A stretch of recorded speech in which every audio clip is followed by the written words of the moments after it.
Bonjour tout le monde, bienvenue à la chapelle évangélique Pentecôte de Granby. Ce matin, on va prendre un temps pour louer le Seigneur ensemble.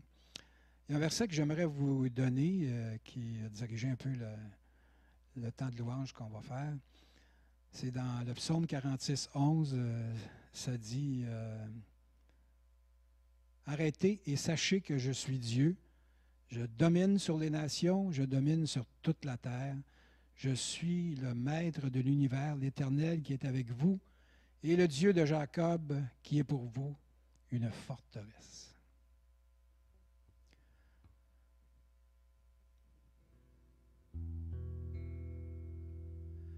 Ne crains pas, le Seigneur est avec toi. Ne crains pas, le Seigneur est avec toi. Il est le Dieu tout-puissant d'Israël. Il est le Dieu tout-puissant d'Israël. Il est vainqueur sur la mort et l'enfer. Il est vainqueur sur la mort et l'enfer. Ne crains pas, le Seigneur est avec toi. Ne crains pas, le Seigneur est avec toi. Il est le Dieu tout-puissant d'Israël. Il est le Dieu tout-puissant d'Israël. Il est vainqueur sur la mort et l'enfer. Il est vainqueur sur la mort et l'enfer. Les ténèbres fuient lorsque son nom retentit. Les ténèbres fuient lorsque son nom retentit. Ne crains pas, le Seigneur est avec toi. Ne crains pas, le Seigneur est avec toi. Il est le Dieu tout-puissant d'Israël. Il est le Dieu tout-puissant d'Israël. Il est vainqueur sur la mort et l'enfer. Il est vainqueur sur la mort et l'enfer. Les ténèbres fuient lorsque son nom retentit. Les ténèbres fuient lorsque son nom retentit. Ne crains pas, le Seigneur est avec toi. Ne crains pas, le Seigneur est avec toi. Il est le Dieu tout-puissant d'Israël. Il est le Dieu tout-puissant d'Israël. Il est vainqueur sur la mort et l'enfer. Il est vainqueur sur la mort et l'enfer. Alléluia, alléluia. Ne crains pas.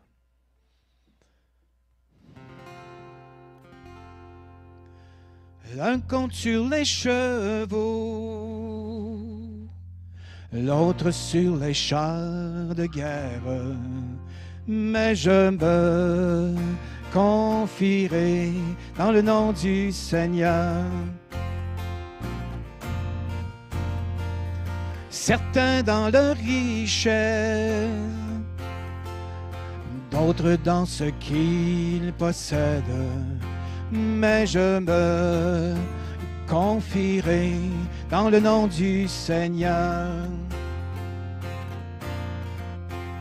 Il y a puissance du Saint-Esprit, puissance pour les miracles, puissance pour acheter, puissance dans le nom, résurrection et vie, puissance pour libérer, puissance dans le nom de Jésus.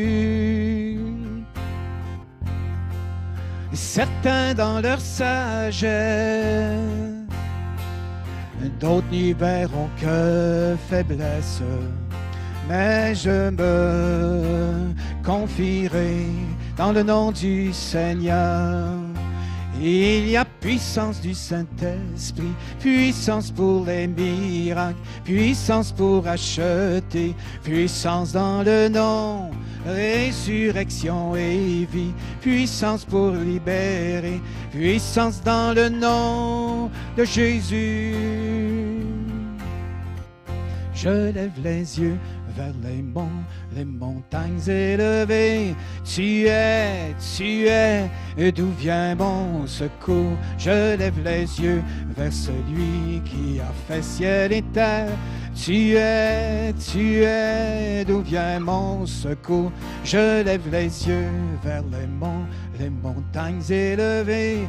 Tu es, d'où vient mon secours? Je lève les yeux vers celui qui a fait ciel et terre. Tu es, d'où vient mon secours? Il y a puissance du Saint-Esprit, puissance pour les miracles, puissance pour acheter, puissance dans le nom, résurrection et vie, puissance dans les libérer, puissance dans le nom, puissance dans le nom. Il y a puissance du Saint-Esprit, puissance pour les miracles, puissance pour acheter, puissance dans le nom, résurrection et vie, puissance pour libérer, puissance dans le nom de Jésus. Je lève les yeux vers les montagnes élevées. Tu es, d'où vient mon secours? Je lève les yeux vers celui qui a fait ciel et terre. Tu es, d'où vient mon secours? Je lève les yeux vers les montagnes élevées.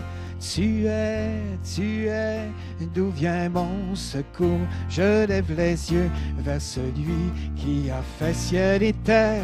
Tu es, d'où vient mon secours? Il y a puissance du Saint-Esprit, puissance pour les miracles, puissance pour acheter, puissance dans le nom, résurrection et vie, puissance pour libérer, puissance dans le nom, puissance dans le nom. Il y a puissance du Saint-Esprit, puissance pour les miracles, puissance pour acheter, puissance dans le nom, résurrection et vie, puissance pour libérer, puissance dans le nom de Jésus. Je lève les yeux vers les montagnes élevées. Tu es, d'où vient mon secours? Oui, tu es mon secours, tu es une forteresse. Alléluia. Tu es grand, Seigneur. Tu es grand, Seigneur. Alléluia. Nous voulons te louer, nous voulons t'adorer encore ce matin.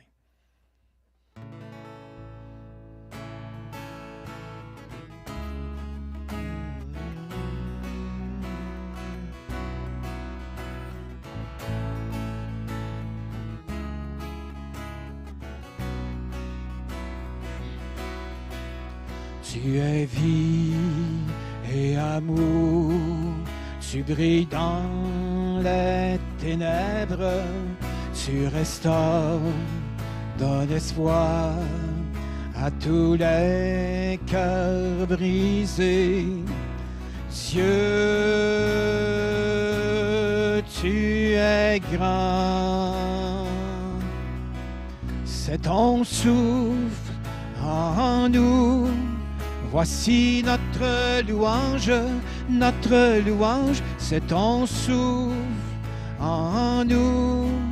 Voici notre louange pour toi seulement.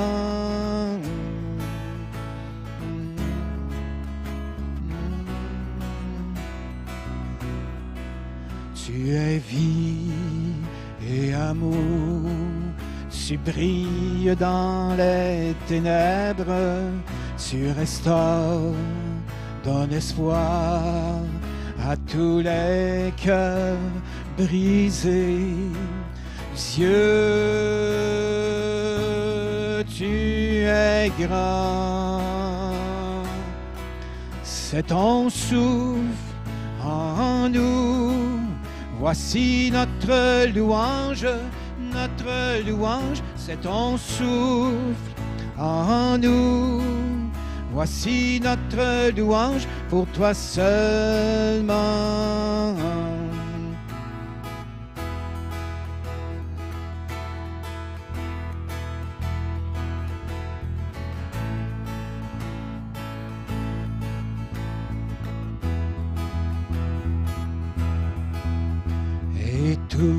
la terre louera ton nom. Nos cœurs crieront, ces eaux chanteront. Dieu, tu es grand. Et toute la terre louera ton nom. Nos cœurs crieront, ces eaux chanteront. Dieu, tu es grand. Et toute la terre louera ton nom. Nos cœurs crieront, ces eaux chanteront. Dieu, tu es grand. C'est ton souffle en nous. Voici notre louange, c'est ton souffle en nous. Voici notre louange, pour toi seulement, c'est ton souffle en nous. Voici notre louange, c'est ton souffle en nous. Voici notre louange, pour toi seulement. Et toute la terre louera ton nom. Nos cœurs crieront, ces eaux chanteront. Dieu, tu es grand. Et toute la terre louera ton nom. Nos cœurs crieront, ces eaux chanteront. Dieu, tu es grand. Et toute la terre louera ton nom. Nos cœurs crieront, ces eaux chanteront. Dieu, tu es grand. Dieu, tu es grand. Tu es grand, ô Dieu Tout-Puissant. Merci, Seigneur, ô Dieu, pour ta faveur envers nous, Seigneur. Merci pour ta fidélité envers nous, Seigneur. Merci pour ton amour, ta protection divine sur nos vies, Seigneur. Merci, Saint-Esprit, pour ta direction que tu nous donnes à chaque jour. Alléluia.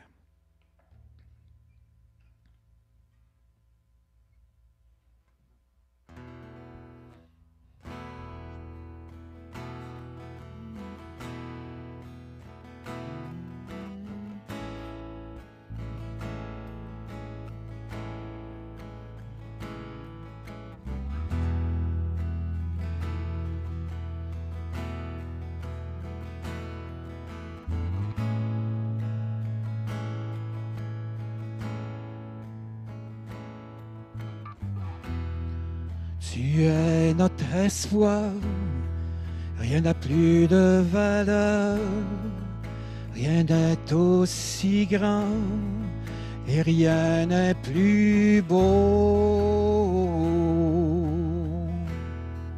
que ta présence.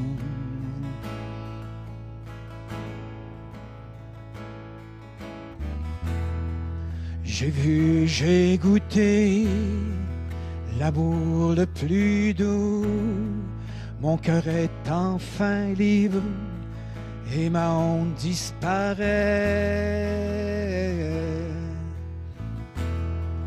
dans ta présence.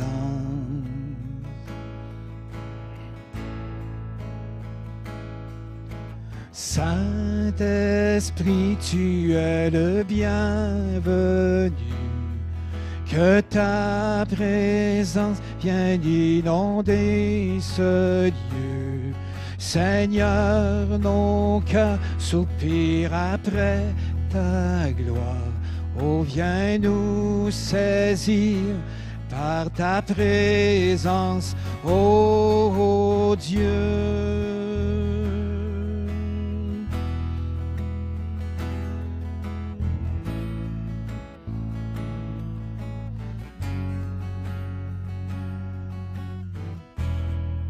Tu es notre espoir, rien n'a plus de valeur, rien n'est aussi grand et rien n'est plus beau que ta présence.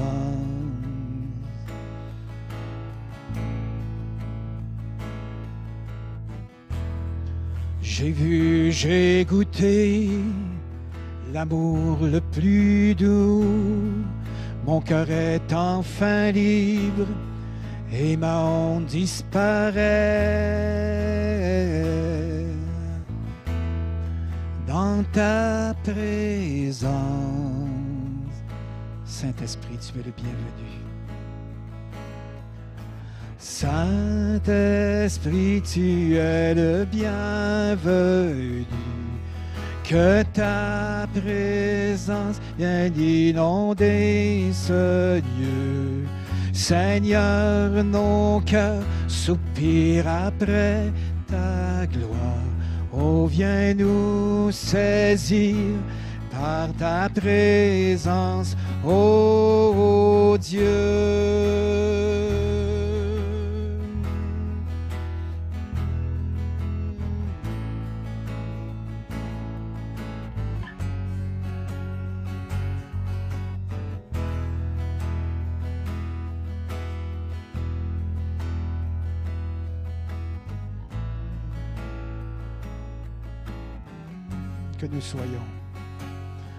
Que nous soyons plus sensibles à ta présence, que nous vivions les merveilles de ta bonté, que nous soyons plus sensibles à ta présence, que nous vivions les merveilles de ta bonté, que nous soyons plus sensibles à ta présence, que nous vivions les merveilles de ta bonté.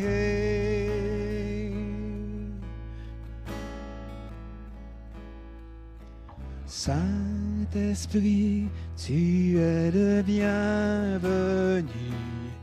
Que ta présence vienne inonder ce lieu. Seigneur, nos cœurs soupirent après ta gloire. Oh, viens nous saisir par ta présence. Oh, Saint-Esprit, tu es le bienvenu. Que ta présence vienne inonder ce lieu. Seigneur, nos cœurs soupirent après ta gloire. Oh, viens nous saisir par ta présence, ô Dieu.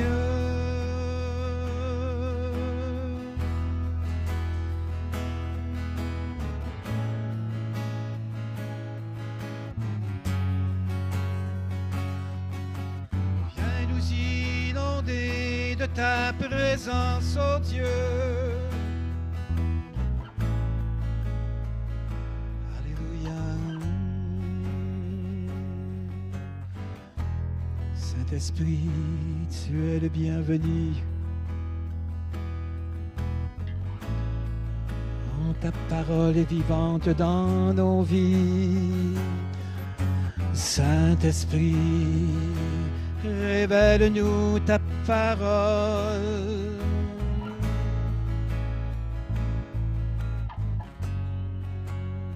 Que nous soyons plus sensibles à ta présence, que nous vivions les merveilles de ta bonté, que nous soyons plus sensibles à ta présence, que nous vivions les merveilles de ta bonté.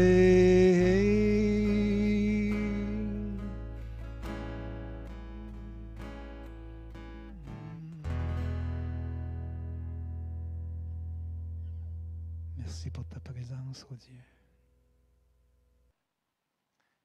Bonjour à tous et bienvenue à cette diffusion de ce dimanche 30 janvier 2022.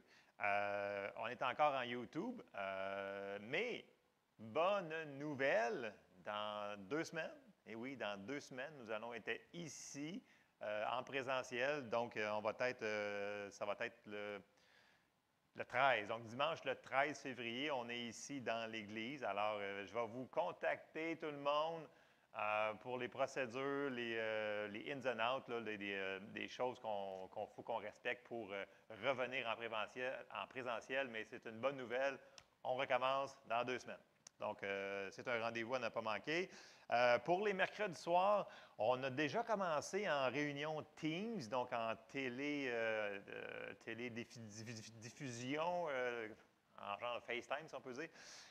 Donc, s'il y a des gens qui sont intéressés pour les mercredis jusqu'à temps qu'on puisse encore là revenir en présentiel dans 1 semaine et demie, envoyez-moi un courriel pour que, si vous voulez que je vous invite dans la salle du Teams, on est environ, grosso modo, entre une douzaine, une quinzaine de personnes. Fait que ne soyez pas gênés si vous voulez vous joindre. C'est une étude biblique assez facile, je vous dirais, mais on s'en va sur plein de choses qui sont tellement intéressantes. Tout le monde apporte des points et c'est vraiment le fun. Fait que même si on n'est pas ici dans l'Église, c'est pas mal la même chose. Fait que je vais envoyer le Teams probablement d'ici ce soir ou demain là, avec la leçon aussi. Donc, si jamais le cœur vous en dit, contactez-moi, soit par mon courriel joel.campo@cepgrimb.com ou à mon Gmail que vous avez tous depuis longtemps aussi, qui est joelcampo7@gmail.com. Mais je vais travailler plus avec celui-là de cepgrimb.com. Fait qu'on a plein de bonnes nouvelles qui s'en viennent, là. Jessie fait beaucoup de téléphones, de textos, de choses comme ça. Fait que si vous avez des questions, contactez-nous. On va se tenir au courant pour qu'on soit sur la même page. N'oubliez pas aussi les requêtes de prière, que ce soit par téléphone, courriel, téléphone, je l'ai déjà mentionné, mais envoyez-nous-les. N'ayez pas peur, on prend le temps de prier. Puis si vous voulez qu'on les remette au groupe de prière du mercredi soir, on va les donner devant le groupe comme on faisait auparavant sur le tableau interactif. On mettait les requêtes de prière qu'on recevait dans la semaine et on s'accorde ensemble pour prier pour les gens. Donc ça, c'est un petit peu pour les annonces. Je sais qu'il y aurait beaucoup de détails. Les gens ont beaucoup de questions sur certains détails. Contactez-nous. On va le répondre durant la semaine.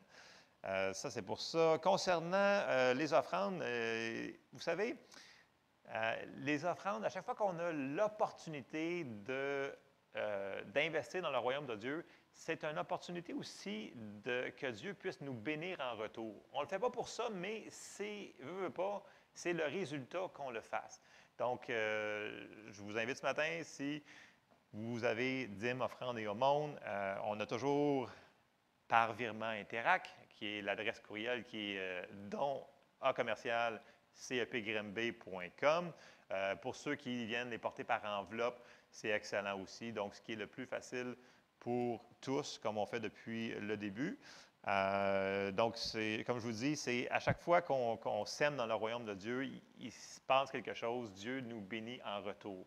Et il faut vraiment le voir comme une opportunité, et c'est un principe biblique. Et j'ai juste sorti un verset ce matin pour ça, c'est dans Luc 6,38. Jésus, il disait, dans Luc 6,38, il disait, « Donnez, et il vous sera donné. On versera dans votre sein une bonne mesure, serrée, secouée et qui déborde, car on vous mesurera avec la mesure dont vous vous serez servi. » Et c'est un des passages parmi tant d'autres qu'on voit que Dieu a instauré des principes que quand on donne pour son royaume, il va nous bénir en retour. On va avoir une récolte sur ce que l'on sème. Amen. Alors, je vous encourage, continuez. Je tiens à remercier tout le monde qui le font fidèlement chaque semaine. Merci beaucoup. C'est très apprécié. On voit que les gens ils ont compris le principe des dîmes et des offrandes. Et ce n'est pas tout le monde qui le met en pratique dans le monde chrétien, mais je crois que ça commence de plus en plus avoir notre foi grandie pour recevoir. Et on va en voir un petit peu aussi dans le message qu'on va voir ce matin. Donc, je vais ouvrir en prière pour le message de la parole. J'ai un message qui brûle dans mon cœur ce matin.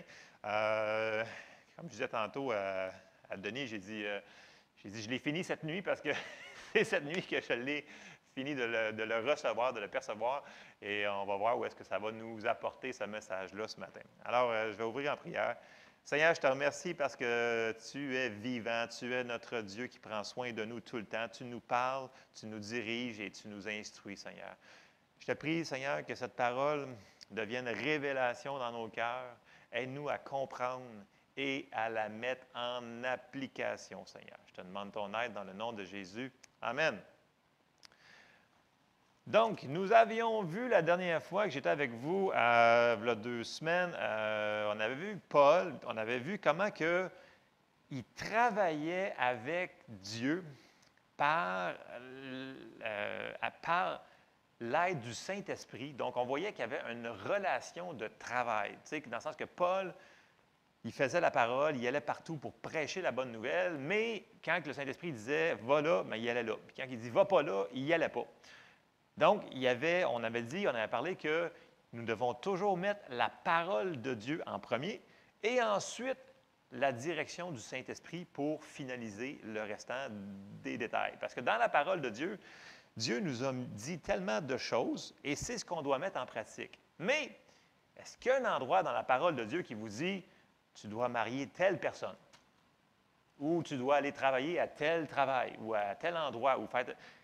Ces détails-là, qui sont très importants pour notre vie, sont importants aussi pour Dieu et il va nous le révéler, mais par son esprit. Donc, voyez-vous, on met la parole de Dieu, on met les bases qu'il nous dit de faire sur ça.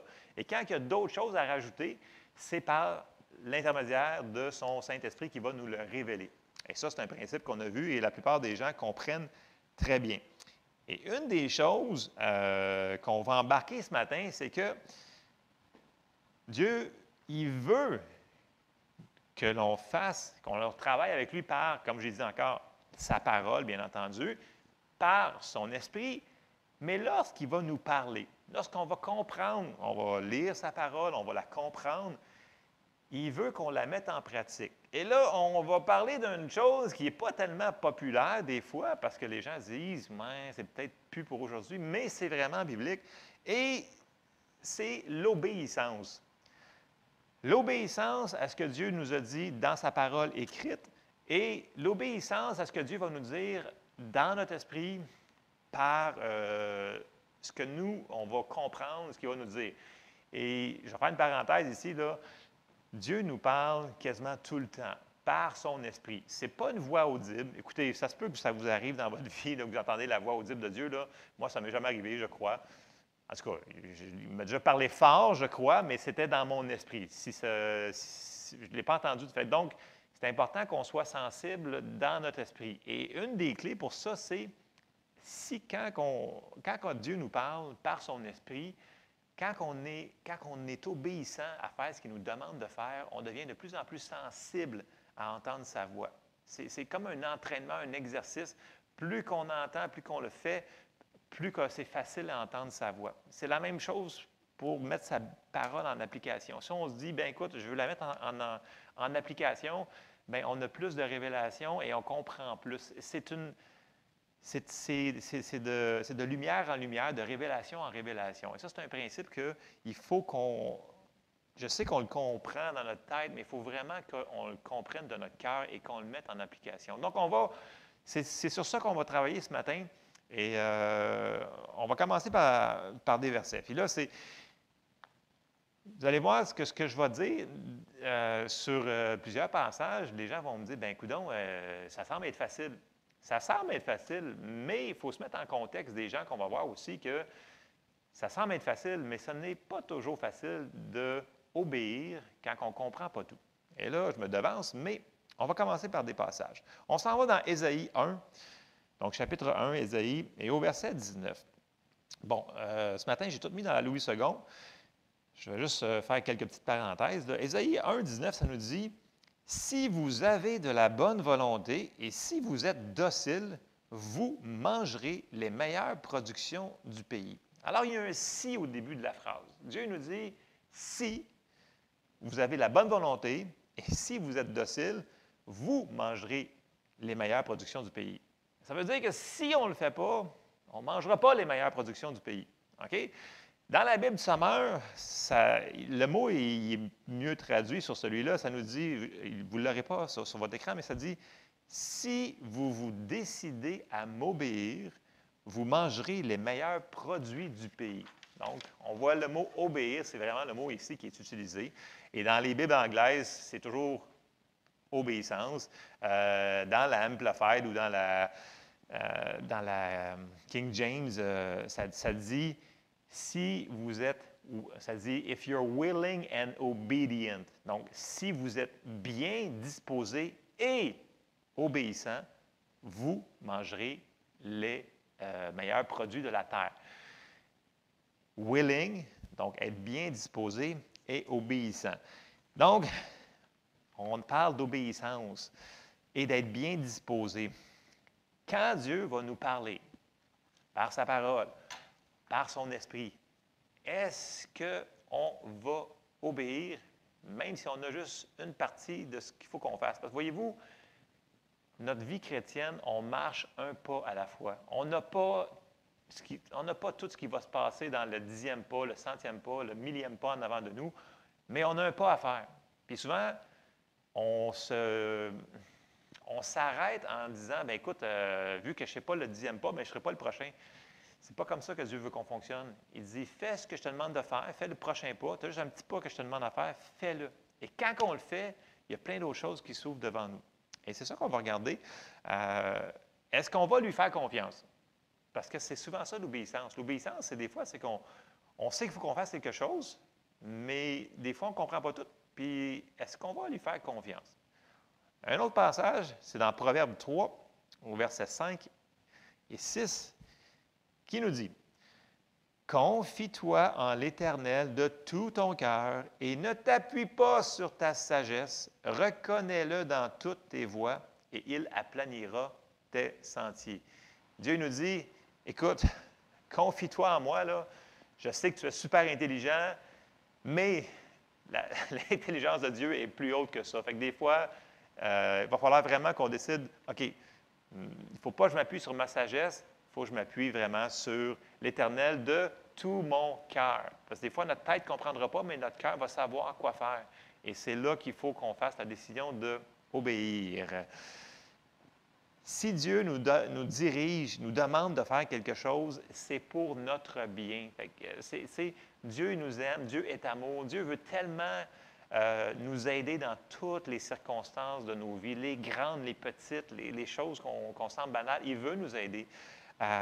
Puis c'est pour ça que l'obéissance, bien, elle va le faire, même si elle ne comprend pas tout. Puis c'est comme un enfant, quand tu expliques quelque chose, tu dis « fais ci, fais pas ça ». Il n'y a pas besoin de comprendre qu'il ne faut pas qu'il touche au poil. Il faut juste qu'il obéisse. Et c'est un principe qui est à travers toute la parole de Dieu. Et un passage que les gens connaissent, c'est dans Éphésiens 6, au verset 1. Puis là, s'il y a des enfants qui nous écoutent, ils vont dire « Ah non, pas ce verset-là », mais il est tellement important.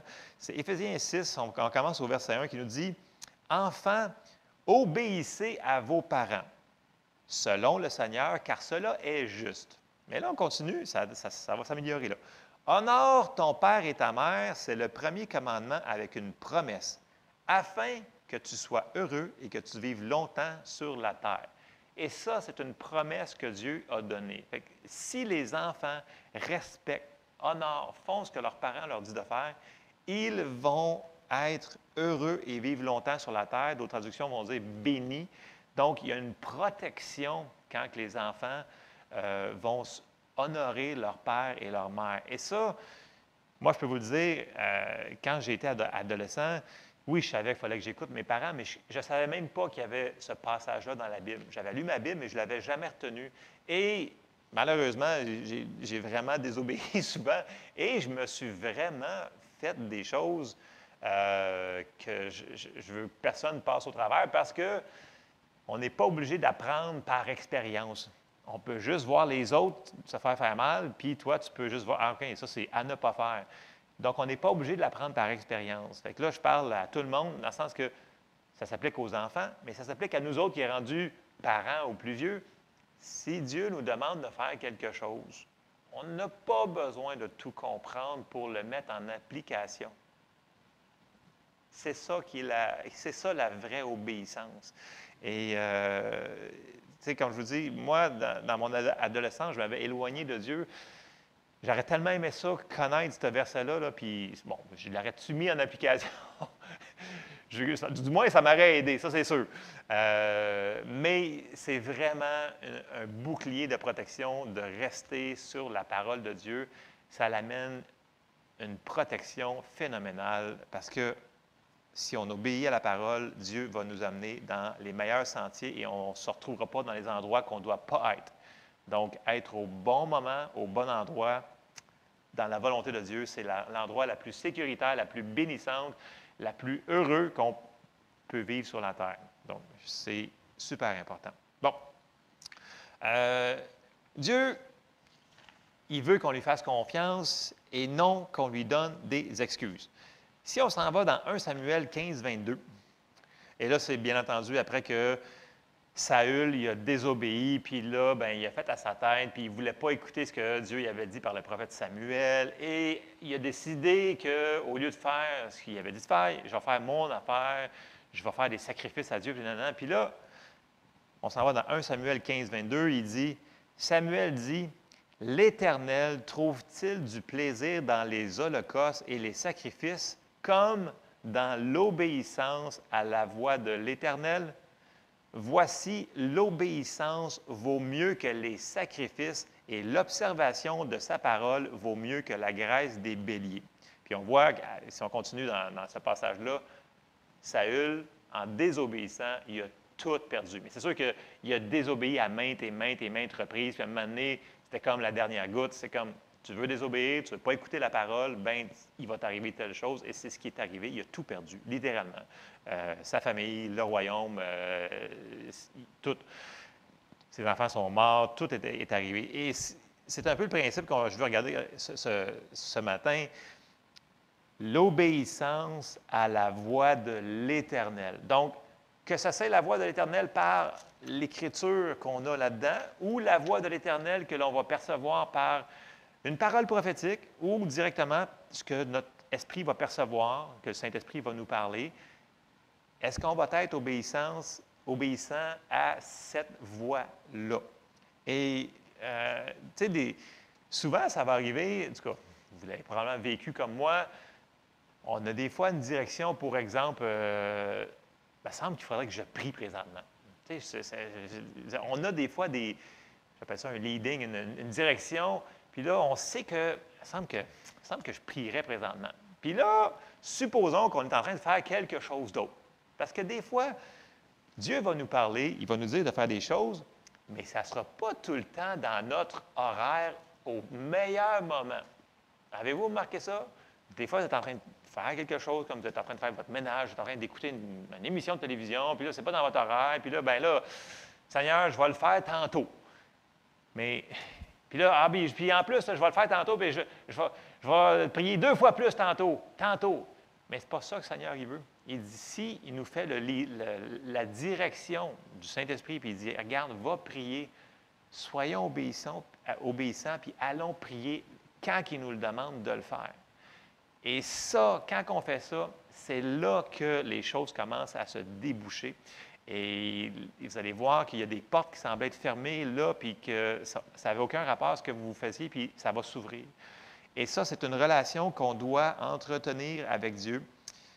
Et je le répète, plus qu'on est sensible à sa voix et à obéir, plus qu'on va mieux comprendre ce qu'il nous dit de faire, et dans sa parole, et par la voix de son esprit. Et là, ce matin, on va aller voir un exemple percutant d'une personne qui l'a fait dans la Bible. Et c'est bien entendu Abraham. C'est un homme qu'on voit qu'il a obéi ce que Dieu lui faisait et que Dieu lui a dit de faire, mais d'une manière, comme on a vu tantôt, c'est-à-dire sans excuse, sans argument, il l'a fait.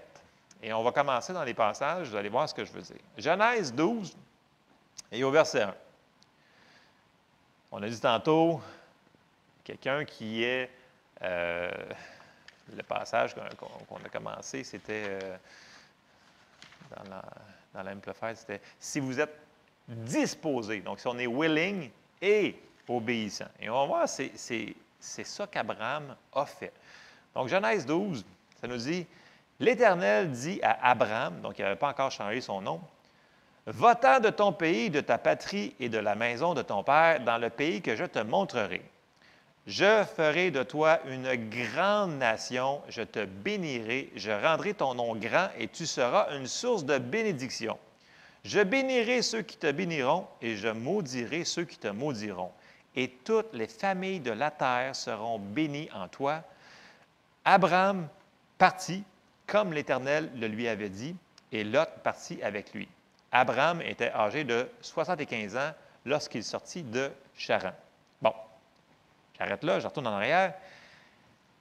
Dieu lui a dit, va-t'en dans un pays que je vais te montrer. Il n'a pas dit où qu'il allait, il a juste dit, pars.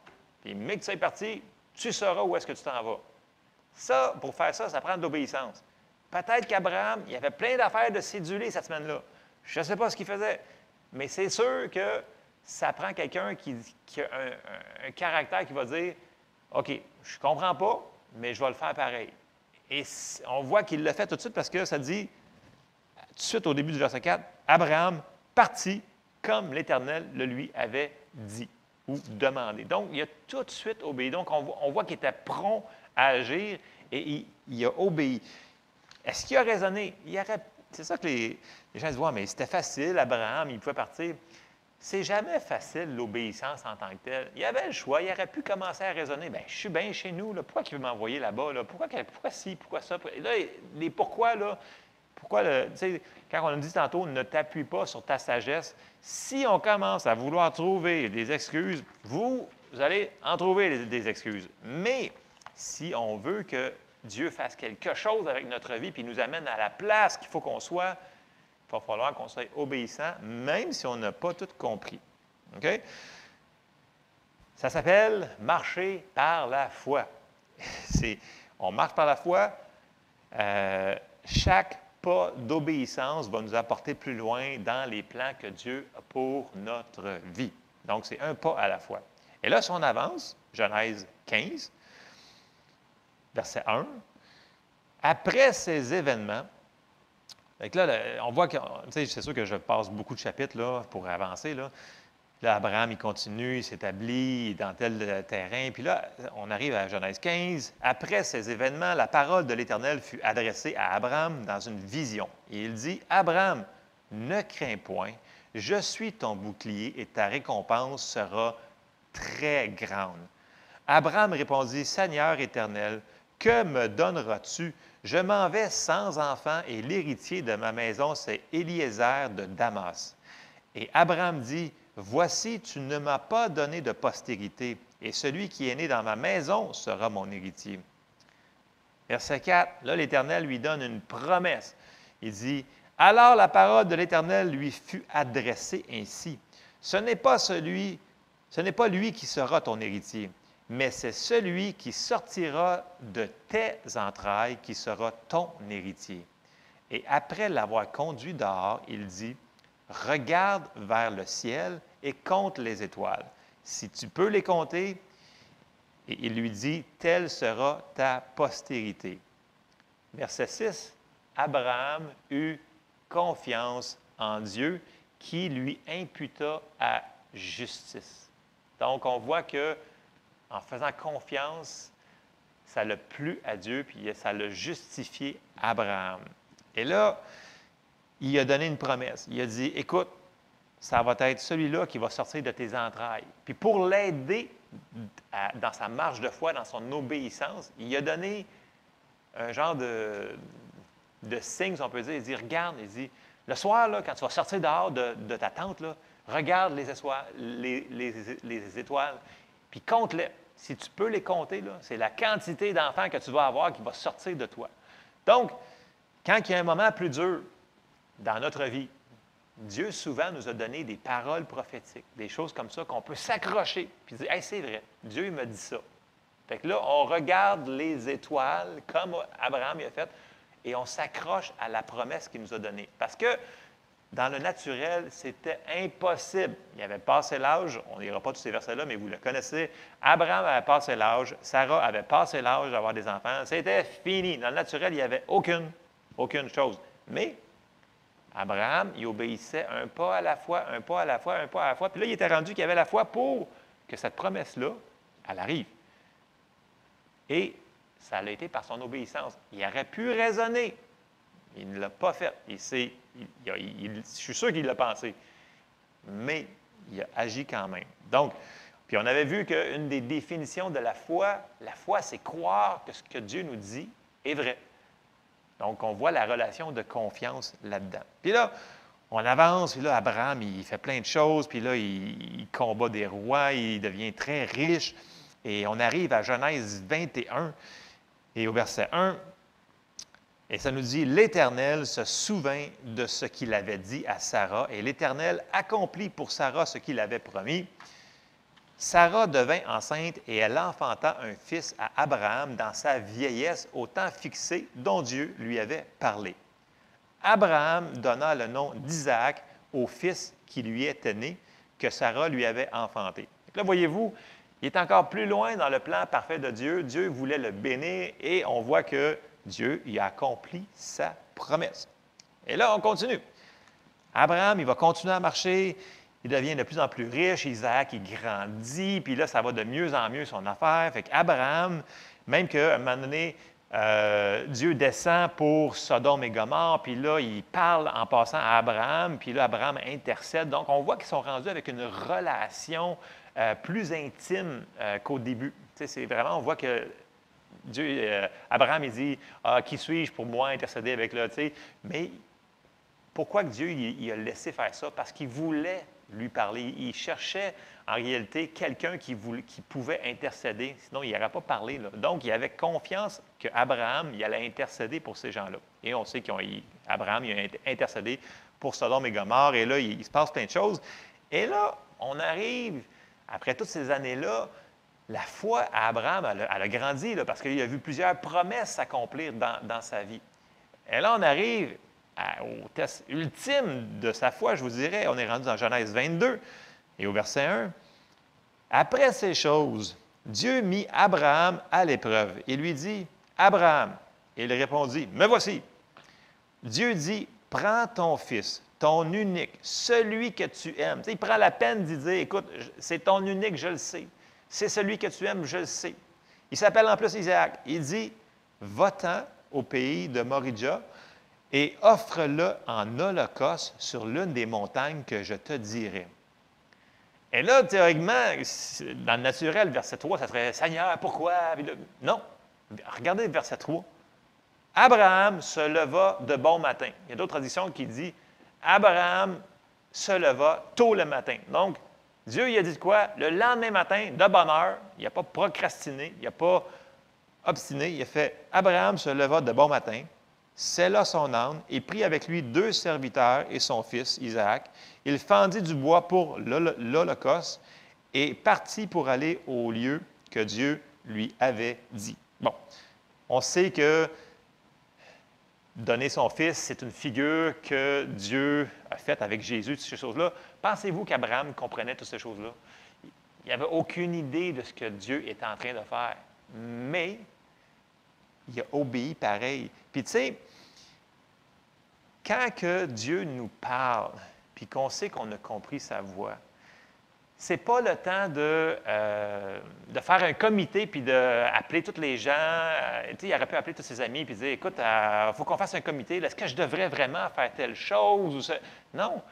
Quand Dieu t'a donné une directive, c'est pas comme ça quand on ne sait pas puis on cherche la face de Dieu.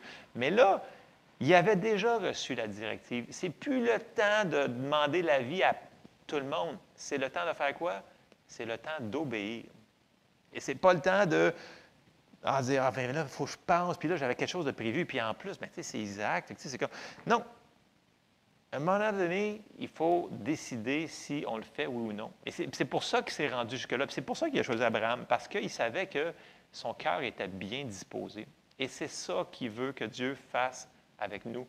Il veut nous amener tellement loin pour nous utiliser, puis qu'on soit, bénis nous autres, mais qu'on soit une bénédiction pour tous les gens autour de nous autres.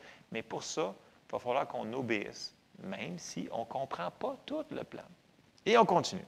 Et là, ils se rendent à la montagne, on arrive à Genèse 22 et au verset 9. Lorsqu'ils furent arrivés au lieu que Dieu lui avait dit, Abraham y éleva un autel et rangea le bois. Il lia son fils Isaac et le mit sur l'autel par-dessus le bois. Puis Abraham étendit la main et prit le couteau pour égorger son fils. Il s'en allait vraiment le faire, là. C'était pas un show, là. Verset 11. Alors, l'ange de l'Éternel l'appela des cieux et dit, « Abraham, Abraham! » Et il répondit, « Me voici! » Ça, c'est un bon temps pour intervenir. « Me voici! » Verset 12. L'ange dit, « N'avance pas ta main sur l'enfant et ne lui fais rien, car je sais maintenant que tu crains Dieu et que tu ne m'as pas refusé ton fils, ton unique. » Et on sait que c'est la représentation de l'invitation que Dieu a faite avec Jésus, donc le fils unique, son fils unique qui a, lui, vraiment littéralement donné sa vie, lui était jusqu'au bout, mais pour Abraham, ce n'était pas nécessaire, mais l'invitation était créée. Donc, le résultat, c'est que quand on obéit à Dieu, non seulement nous, on est bénis, mais regardez ça, c'est que tout le monde est béni en même temps. On avance au verset 15, puis là, ça dit, Genèse 22, 15, ça dit, « L'ange de l'Éternel appela une seconde fois Abraham des cieux et dit, « Je le jure par moi-même, parole de l'Éternel, parce que tu as fait cela et que tu n'as pas refusé ton fils, ton unique, je te bénirai, je multiplierai ta postérité comme les étoiles du ciel, comme le sable qui est sur le bord de la mer, et ta postérité possédera la porte de ses ennemis. Toutes les nations de la terre seront bénis en ta postérité parce que tu as obéi à ma voix. » Et la bénédiction d'Abraham nous appartient présentement à nous qui sommes chrétiens aujourd'hui dans l'Église de 2022. Et ça, c'est des choses que, des fois, quand on lit dans les Épîtres, on dit « Ah oui, c'est vrai, c'est la bénédiction d'Abraham nous appartient. » À cause de quoi? Parce qu'il a obéi. Et là, on se dit « Pour moi, c'était facile pour lui. » Non, ce n'était pas facile pour lui. Pas plus facile que vous et moi d'obéir quand Dieu nous demande de faire quelque chose. Il a fallu qu'il prenne une décision de faire confiance à Dieu. Puis, une des choses, comme on a vu tantôt, il avait donné un aide, c'était « Regarde les étoiles pour voir, puis compte-les. » Puis je te dis, si tu peux les compter, c'est comme ça qu'il va en avoir. Donc, il avait donné des choses. Mais on voit aussi une petite bride de plus d'informations dans le livre hébreu qui nous disent qu'Abraham, il pensait quand il faisait tout ça. Parce que, tu sais, c'était quand même, je veux dire, offrir son fils en holocauste, c'est quelque chose, là. Tu sais, on est rendu là, dans le niveau d'obéissance de la foi, là, c'est en haut, là, c'est comme, c'est rendu vraiment, on est rendu haut dans la foi. Mais voyez-vous, il n'aurait pas pu faire ça 25 ans auparavant, quand Dieu il a parlé pour la première fois, là. Ça a été par étapes, puis là, il a dit de faire ci, ça a fonctionné. Ça a été par étapes, par étapes, par étapes. Pour ça, je vous dis que plus qu'on obéit, plus que ça devient facile de le faire. Mais si on ne commence pas par le premier pas, ça ne fonctionnera pas. Et là, si on s'en va dans Hébreu pour renchérir ce que je suis en train de dire, Hébreu 11, qui est le chapitre de la foi, au verset 17, ça nous dit « C'est par la foi qu'Abraham offrit Isaac lorsqu'il fut mis à l'épreuve et qu'il offrit son fils unique, lui qui avait reçu les promesses, et à qui il avait été dit, en Isaac sera nommé pour toi une postérité. Il pensait que Dieu est puissant même pour ressusciter les morts. Aussi le recouvre-t-il par une sorte de résurrection. » Donc, dans le sens que, ce qu'il nous dit ici dans Hébreu, c'est que Abraham, il pensait que, écoute, quand Dieu il donne une promesse, là, c'est sûr qu'il va l'accomplir. Fait que même si Abraham, Un autre, je vais avoir des commentaires cette semaine. Même si Isaac, c'est le fils de la promesse, même s'il meurt, il va falloir que Dieu le ressuscite parce que toutes les promesses sont par ma postérité et c'est par lui qu'il faut que ça vienne. Donc, ça nous dit que c'est par ça. Il pensait que Dieu, verset 19, il pensait que Dieu est puissant même pour ressusciter les morts, dans le sens que Dieu avait donné la promesse que c'était lui, c'était comme ça, et dans sa tête, à Abraham, ce qu'on peut voir dans Hébreu, si Dieu l'a dit, ça va être comme ça. Fait que même s'il meurt, il va falloir qu'il soit ressuscité. Voyez-vous, Dieu va toujours nous aider dans notre marche de foi. Oui, il va nous demander de faire des choses, des fois qui semblent vraiment difficiles, mais il va nous aider à le faire. Dieu n'est pas insensible. Il sait des fois. Premièrement, il sait si on n'a pas compris la directive, premièrement. 2, il sait si on a compris la directive. Mais 3, il va nous aider à l'accomplir. Il va nous donner la force et le vouloir de le faire, cette direction-là. Donc, Abraham, c'est vraiment un exemple. Puis, tu sais, à chaque pas, là, tu sais, il aurait pu commencer au début, bien voyons, un pays qui va me montrer. Pourquoi il ne dit pas le nom du pays au début? Tu sais, il aurait pu commencer à s'obstiner tout de suite là. Tu sais, il aurait pu dire, bien voyons donc, avoir un enfant, je suis trop vieux. Fait que là, tu sais, les médecins m'ont dit telle affaire. Il aurait pu, à chaque étape, s'obstiner puis trouver des milliers de raisons qui est logique dans le naturel. Mais, comme on a lu tantôt, ne t'appuie pas sur ta propre sagesse, mais reconnais-le dans toutes tes voies et il aplanira tes sentiers. Et ça, c'est une décision qu'on doit faire. Et ce n'est pas plus facile pour Abraham que pour nous, dans le sens que Dieu nous demande de faire des choses et nous devons le faire par obéissance.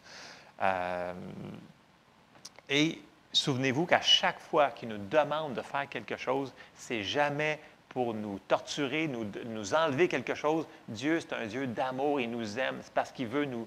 S'il nous demande quelque chose, c'est parce qu'il veut nous donner plus. Il veut nous amener plus loin dans peu importe ce qu'il va nous demander. Il veut nous apporter à l'endroit qu'on est béni par-dessus tout, dans toutes les sphères de notre vie. Et ça, c'est une chose qu'il faut qu'on comprenne. Dieu nous aime. Quand il nous demande de faire quelque chose, encore là, je reviens, dans sa parole écrite ou par la direction de son Saint-Esprit, c'est pour notre bien. Et ça, il faut comprendre ça. Parce que des fois, les gens disent, « Ah, mais tu sais, pourquoi il me demande ça? C'est parce que... non, arrêtez. Dieu, il nous aime. C'est marqué partout. Dieu nous aime. Quand Dieu nous demande de faire quelque chose, c'est pour notre bien. Donc, Abraham est devenu père d'une multitude de nations, puis on voit qu'à la fin, il a vu de la génération, de sa génération, de ses postérités, de ses enfants, n'en plus finir. Il était rassasié de jours, il est mort à 100, en tout cas, très, très vieux, dans plusieurs. Puis, il avait dépassé, je pense, c'est ça, c'est 175, je n'ai pas vérifié. Et c'est un exemple pour nous. Et si on s'en va dans Jacques, au chapitre 2, Jacques nous le mentionne comme notre exemple qu'on doit suivre, d'avoir un cœur qui veut le suivre et puis d'être obéissant. Donc, dans Jacques 2, au verset 20, ça nous dit « Veux-tu savoir, ô homme vain, que la foi sans les œuvres est inutile? Abraham, notre père, ne fut-il pas justifié par les œuvres lorsqu'il offrit son fils Isaac sur l'autel? Tu vois que la foi agissait avec ses œuvres et que par les œuvres, la foi fut rendue parfaite. Ainsi s'accomplit ce que dit l'Écriture. Abraham crut à Dieu et cela lui fut imputé à justice et il fut appelé ami de Dieu. Vous voyez que l'homme est justifié par les œuvres et non par la foi seulement. Donc, on avait toujours dit que la foi sans les œuvres correspondantes, elle était morte, la foi. Il faut faire les œuvres correspondantes. Donc, il nous dit qu'Abraham est devenu le père d'une multitude de nations et que toutes les nations de la terre sont bénies à cause de ce qu'Abraham a fait. Donc, voyez-vous, l'obéissance a été une bénédiction pour lui, mais ça l'a béni toute la terre entière. Puis c'est la même chose qui se passe dans notre vie. Quand on obéit à Dieu et qu'on fait ce qu'il nous demande, oui, on est bénis nous autres aussi, mais regardez bien, ça va bénir les gens autour de nous. Et ça, c'est une autre chose à prendre en considération. Et là, j'ai glissé un mot tantôt, j'ai dit, quand on comprend bien sa voix, dans le sens que ça se peut que des fois, on essaye de comprendre quelque chose, puis là, on n'est pas certain qu'on a bien compris. Et ça, c'est complètement différent parce que Dieu le sait quand on n'a pas compris ce qu'il nous demande de faire. Ça, c'est différent. Mais retournons aux Écritures et regardons ce que la Bible nous dit. Dieu est clair. Puis tu sais, dans ces choses-là, là, souvent les gens, c'est soit nous qui nous mélangeons nous-mêmes ou c'est soit l'ennemi qui essaie de nous mélanger. Mais la parole de Dieu est claire. On s'en va dans Jean 10, 27, pour brièvement effleurer ce point-là. Ça nous dit dans Jean 10, 27, Jésus il dit « Mes brebis entendent ma voix, je les connais et elles me suivent. » Donc, si présentement vous êtes mélangé dans une situation dans votre vie, confessez ça. Il dit « Je suis une brebis et j'entends sa voix. » Donc, tout le monde qui est né de nouveau, on a l'Esprit de Dieu en dedans de nous. Puis, notre esprit connecte avec son esprit, puis on peut entendre sa voix. Donc, ce n'est pas juste pour les prophètes, un tel, machin, et des choses comme ça. C'est pour chaque enfant de Dieu qui veut, et je le répète, qui veut entendre sa voix. Parce que quand on ne veut pas, et je vais me stouler, là, je vais me stouler pour le bon et pour le mauvais ce matin. Là. Tu sais, des fois, quand tu ne veux pas entendre une réponse, là, bien, tu ne l'entendras pas, la réponse. Tu vas prier, puis quand tu ne veux vraiment pas qu'il te dise de faire telle chose, tu ne l'entendras pas. Jusqu'à temps que tu dises « OK, Seigneur, si c'est ta volonté, bien, c'est sûr que je vais le faire. » Donc, soyons ouverts à recevoir des fois une réponse que c'est peut-être pas ce qu'on pensait faire, mais n'oubliez pas que Dieu veut notre mieux. Il en connaît plus que nous autres. Fait que s'il nous dirige dans une certaine situation, c'est pour notre bien. Dans Romains 8, verset 15, ça nous dit « Et vous n'avez point reçu un esprit de servitude pour être encore dans la crainte, mais vous avez reçu un esprit d'adoption par lequel nous crions « Abba, Père ». L'Esprit lui-même rend témoignage à notre esprit que nous sommes enfants de Dieu. Donc, chaque enfant de Dieu, donc chaque personne qui est née de nouveau, qui a fait Jésus le Seigneur de sa vie, le Saint-Esprit, son esprit est né de nouveau, donc on a communion avec l'Esprit de Dieu. Dans Proverbe 20, 27, ça nous dit « Le souffle de l'homme est une lampe de l'Éternel, il pénètre jusqu'au fond des entrailles. » Dans la Louis II, c'est un petit peu phrasé. Ce que ça nous dit, c'est que c'est notre esprit qui va communiquer. Donc, nous sommes un esprit, nous avons un âme et nous vivons dans un corps. Et c'est, une fois qu'on comprend ça, que Dieu, ça ne sera pas souvent une voix audible, ça va être une voix douce et paisible dans notre esprit qu'on va percevoir. C'est comme ça que Dieu nous parle. Donc, c'est disponible à tout le monde. Par contre, est-ce qu'on veut vraiment l'entendre? Puis comme je ramène, il faut toujours commencer par qu'est-ce qui est marqué dans la parole de Dieu et ensuite, ce que le Seigneur va nous rajouter. Parce que vous savez, juste de faire tout ce qui est marqué dans la parole, là, on a beaucoup de choses à faire.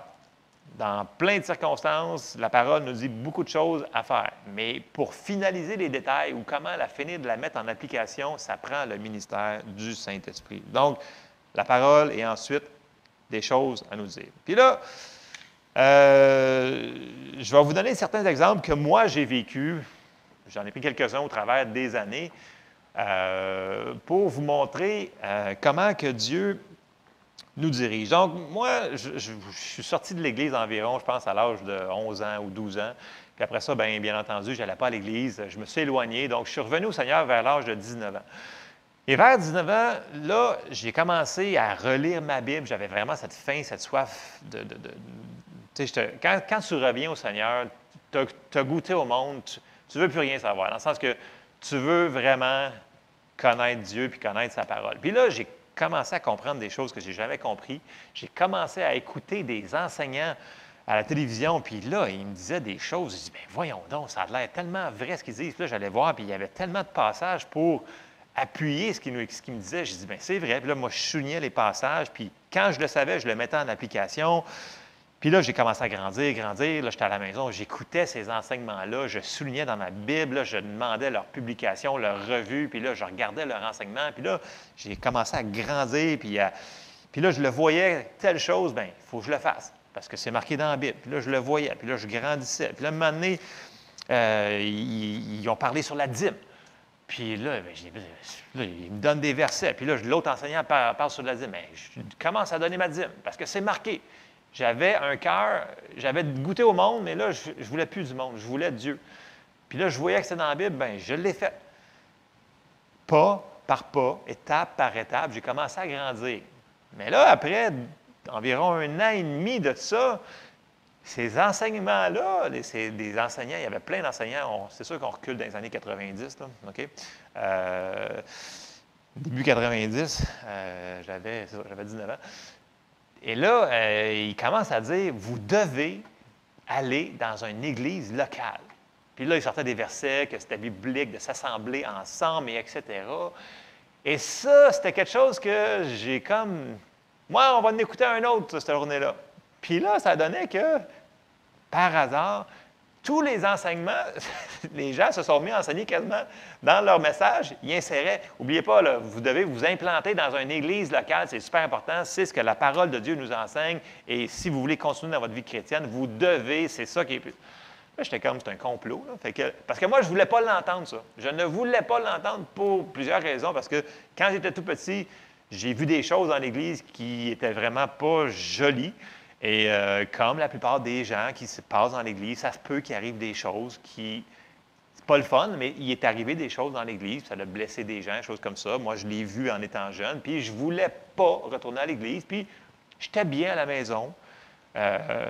Juste avant d'écouter le football, d'écouter toutes mes émissions d'enseignement, après ça, de relire ma Bible le soir, puis de continuer comme ça. J'étais satisfait, mais je voyais que j'avais atteint un plateau parce que là, je n'agissais plus sur la révélation que j'avais. Parce que la parole, les versets me disaient, donc dans Hébreu, qui disait de ne pas, d'arrêter de vous assembler ensemble, je n'agissais plus sur la révélation que j'avais reçue. Et j'étais comme plafonné là. On dirait que la Bible, qui était un livre qui s'ouvrait à moi, qui était illuminé, là, tout d'un coup, tant qu'on n'obéit pas sur ce que Dieu nous demande de faire progressivement, un moment donné, on arrive à un plateau et ça barre plein de portes. Et pour faire une histoire courte, j'ai finalement cédé et je suis venu à l'Église. Et je suis atterri ici en 94, 95, donc j'avais 21 ans, 20, 21 ans.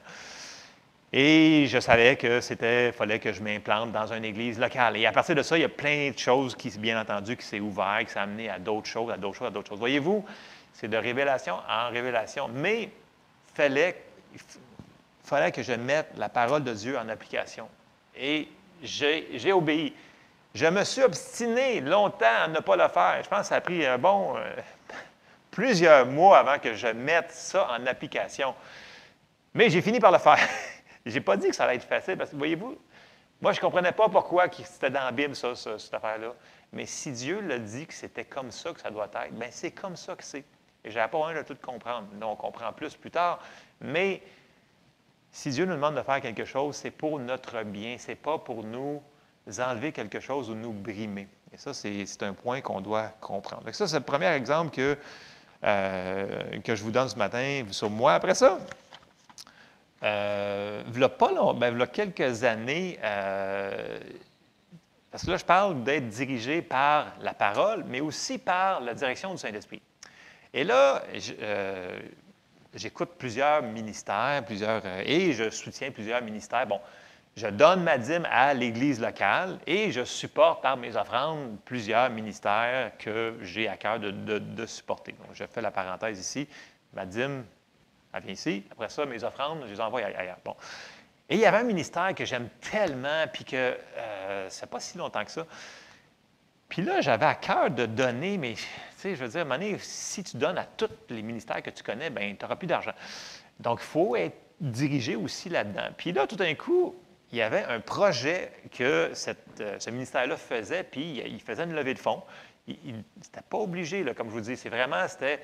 Et quand il a parlé de ce projet-là, moi, à l'intérieur, ça l'a fait comme, c'est ça, vas-y, donne. Puis c'était quand même un bon montant pour moi de donner une offrande comme ça. Tu sais, tu peux donner n'importe comment, là. C'était pas un montant fixe. Mais moi, je voulais faire partie de ça. Et j'avais à l'intérieur le genre de, c'est correct, vas-y, fais ça. Donc, j'avais perçu que c'était un bon endroit pour moi de semer dans le royaume de Dieu. Et je l'ai fait.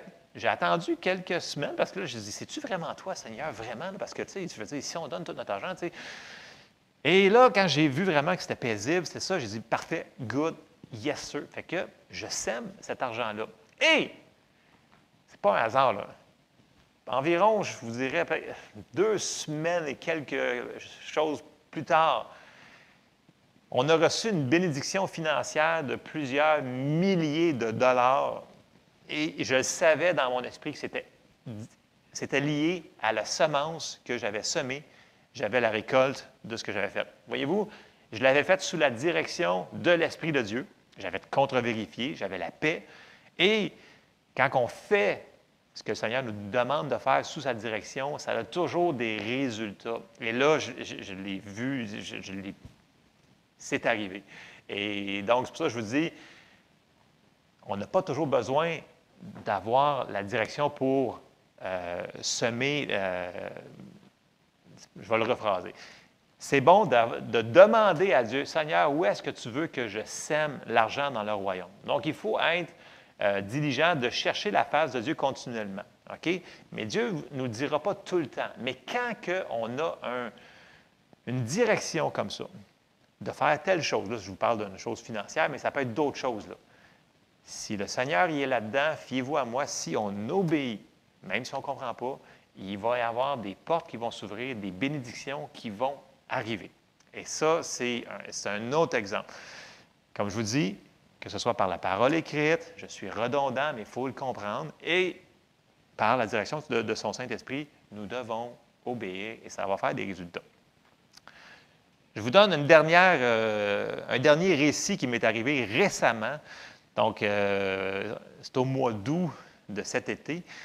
La plupart des gens ont vu qu'on a fait de la rénovation en avant de l'église pour faire l'histoire. Le ponceau qui passe en dessous sur la rue de Donnelson, en avant de l'église ici, il était bouché et ça débordait sur la 112 et sur le pied à la porte et nous devions le réparer parce que finalement, on a su après investigation au printemps que c'était vraiment le ponceau de métal qui était affaissé et l'eau ne passait plus, puis c'était dangereux pour... Donc, nous devions faire des travaux.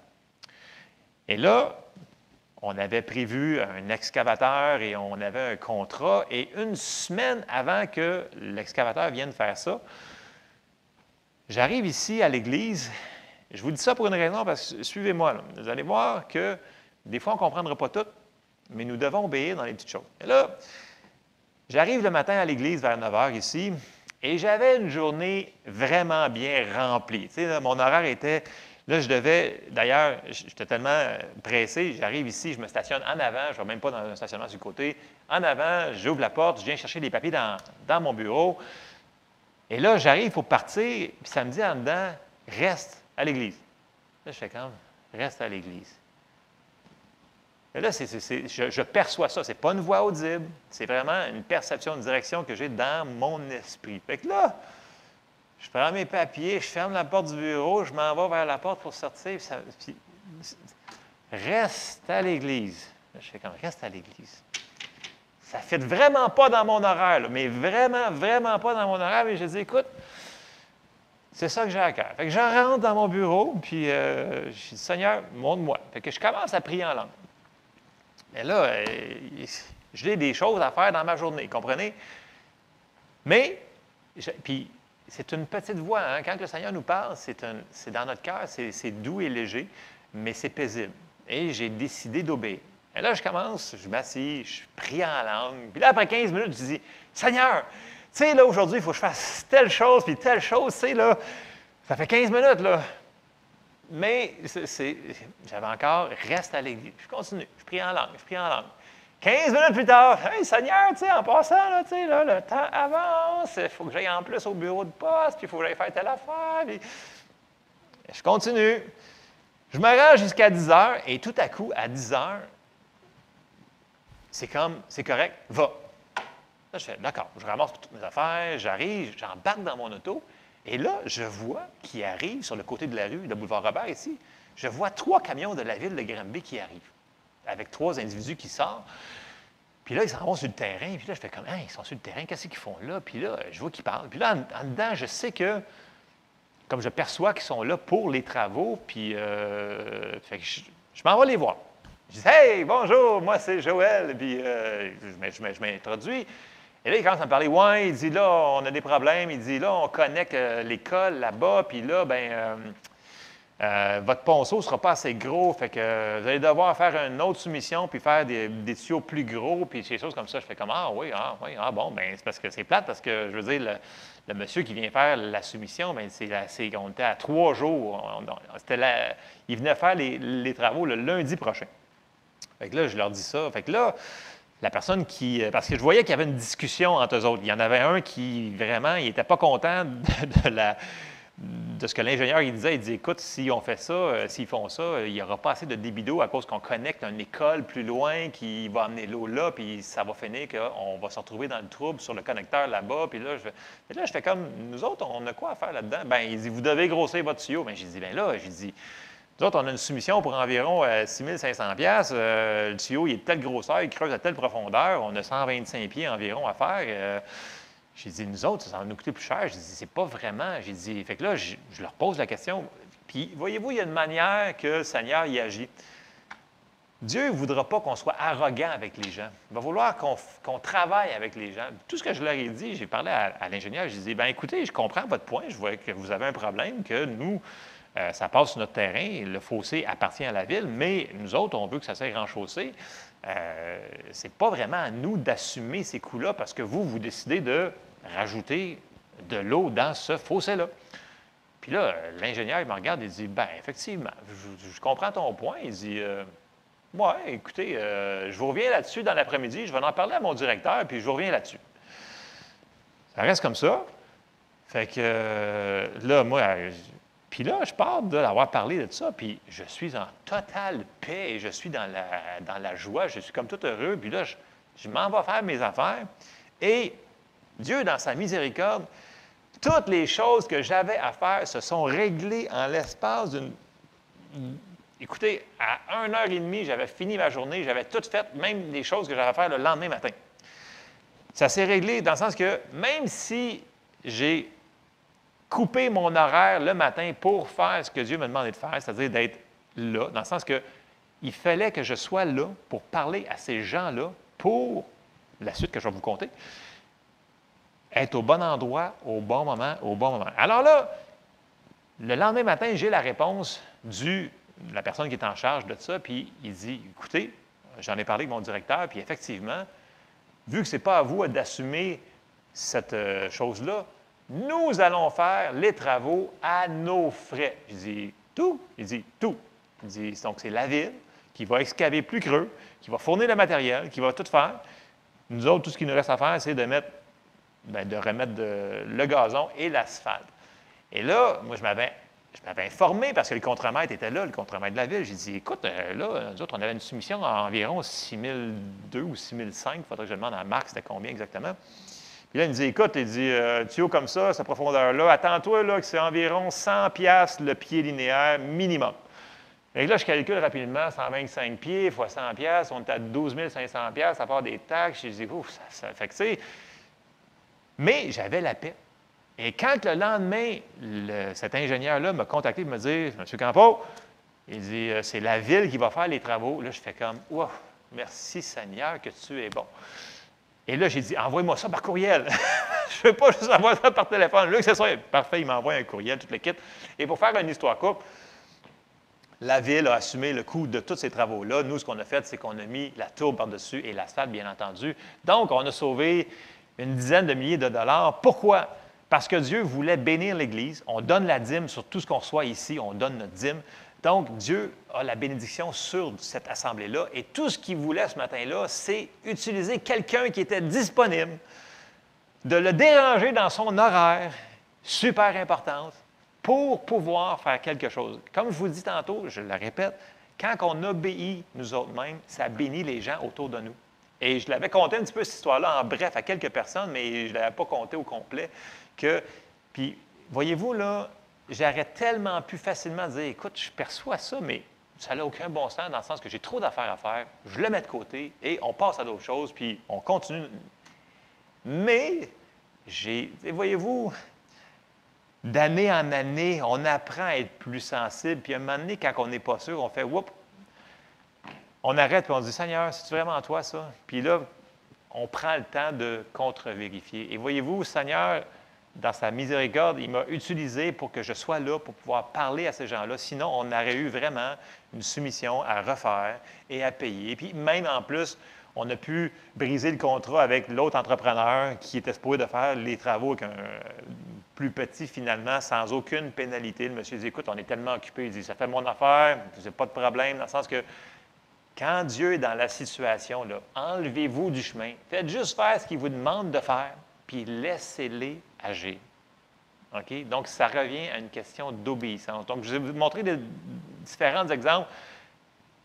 La parole, si c'est marqué dans la parole, il faut qu'on le fasse, et la direction du Saint-Esprit ensemble. Mais tout revient à une question qu'à un moment donné, il faut décider d'arrêter de « Écoute, ça ne fonctionne pas dans ma tête, mais j'ai la paix dans mon cœur, je vais le faire. » Puis je termine avec un verset, c'est dans Jacques 1, 22. Je le répète souvent, mais c'est tellement important. Jacques 1, 22, il dit « Mettez en pratique la parole et ne vous bornez pas à l'écouter en vous trompant vous-même par de faux raisonnements. » Voyez-vous, Dieu nous dit, écoute, il dit, sans moi, tu ne peux pas faire ce que je veux t'amener à faire. Je ne pourrai pas faire sur la terre ce que je veux faire si vous n'écoutez pas ce que je vous demande de faire. Donc, je vous encourage ce matin. Il y a des choses que Dieu vous a demandé de faire dans sa parole, qui sont claires et nettes. C'est écrit noir sur blanc. Faites-le. Et ça va ouvrir plein d'autres portes autour de vous. Le Seigneur vous a donné des paroles prophétiques, plusieurs d'entre vous. Faites ce qu'il vous a demandé de faire. Puis accrochez-vous à ces promesses-là. Dieu va les accomplir. Donc, je vous encourage ce matin, lâchez les raisonnements qui sont...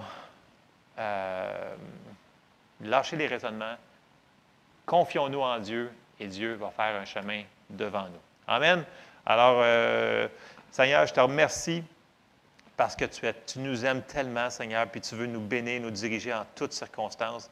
Seigneur, je te demande de bénir tous les gens qui vont entendre ce message-là, Seigneur, puis donne-nous, Seigneur, des cœurs, Seigneur, tendres, sensibles, qui peuvent, Seigneur, qu'on ait un cœur bien disposé à t'obéir, Seigneur, en chaque circonstance pour que toi, tu puisses travailler et agir et amener toutes les bénédictions que tu veux nous donner dans notre vie. Seigneur, je te remercie. Je prie dans le nom de Jésus. Amen. Alors, soyez bénis. On se revoit la semaine prochaine pour une vidéo et dans 2 semaines en présence ici dans l'Église. Alors, soyez bénis. À la prochaine.